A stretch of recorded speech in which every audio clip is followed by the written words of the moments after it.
Дело в том, что у каждого из нас есть места силы. Те места, которые наполняют нас, окрыляют нас, даруют нам какую-то энергию. И вот одним из таких мест является, наверняка многие из вас слыхали, Ингальская долина. 70 километров от нашего города. Я стараюсь бывать там как можно чаще. Часто я там бываю один, потому что, наблюдая вот эти вот холмы, вот эти вот курганы, рассыпанные по вершинам холмов, ты начинаешь мыслить тысячелетиями, ты погружаешься в эту атмосферу, ты поднимаешься над землей и начинаешь смотреть назад, в прошлое, в будущее. И это классно. И вот этот диптих, зачин его был написан там, но продолжен, конечно же, уже здесь, в городе. Диптих называется «Исповедь ветра».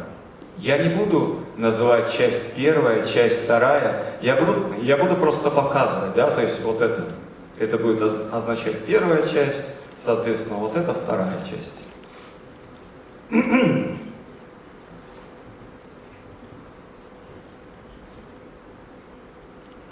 Завтра начнется сентябрь. Бесшумно и плавно Беркут кружит над долиной. А где-то вдали, там, по вершинам холмов, вереницы курганов спят.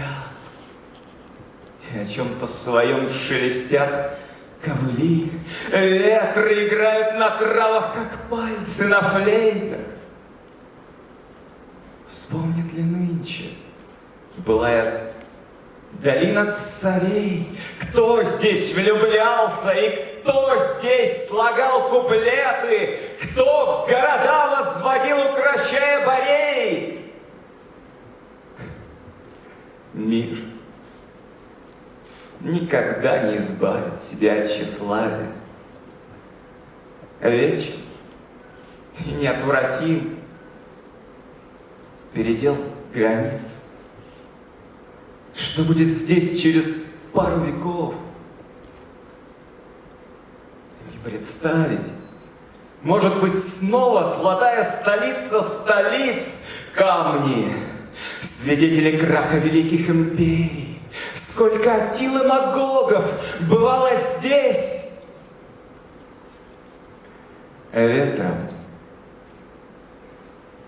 неважно над чьими знаменами, ведь травам, неважно под чьими знаменами цвесть. Коль птицам на юг, то и листьям под ноги, юнцов, что погибнут в бою, закончатся ямой любые дороги, и песни утихнут в строю. Я тоже бы спел эти бравые песни, но мало в них праведных слов. Диктаторов сказки мне не интересны.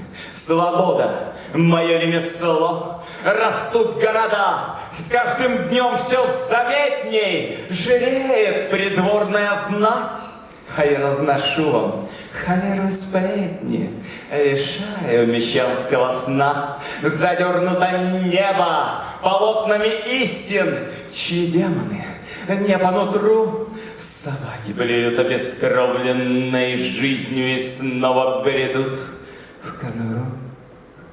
На утро прогноз обещает цунами в пустынях за 1000 верст от всех океанов, которые с вами решили бороться всерьез. Собаки завоют, они бы сбежали, но цепи им не перегрызть. Трещит конура от собачьей печали, завидуя вольности крыс, а крысы бегут. Я бегу вместе с ними, ничьих, не нарушив примет. Я просто уйду предрассветной равнине, оставив затишье пред А после вернусь, когда сбудется утро, гулять по пустым городам. Я в жизни не знал ни дорог, ни маршрутов, но я возвращался всегда. Увы, бесполезно предсказывать завтра, как ветер держать на цепи. Но знайте одно, что и новый диктатор слезами помоста кропит. О, сколько же раз в воскресающем мире все ждали свобод и щедрот. Всем верить хотелось, что тот, кто пред ними есть, тот, кто вовеки грядет, а имя грядущего — антихрист. Не ведая в этом обман, за ним поднимались народные вихри и голод, и смерть, и чума. Героям утопии давали медали, как искры большого костра герои взлетали к заоблачным далям.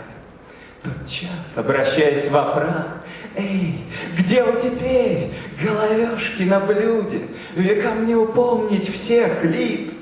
Но спите спокойно и веруйте, будет, здесь будет столица столиц, бесплатное солнце.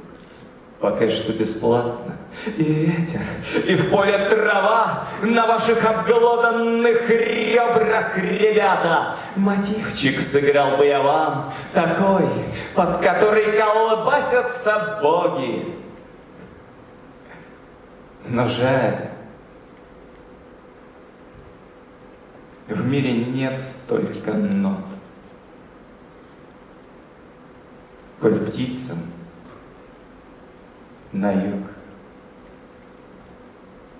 то и листьям под ноги,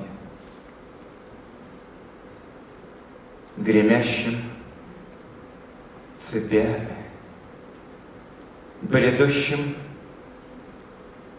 в остроге. За малые крохи или смелые строки,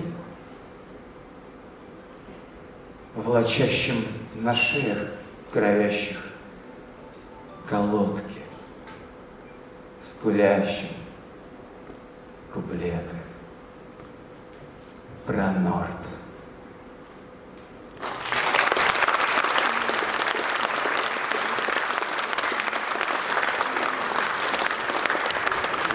Так как я организатор, и так как мне не положен диплом, я приглашаю на сцену нашего ведущего Жору Крапивина!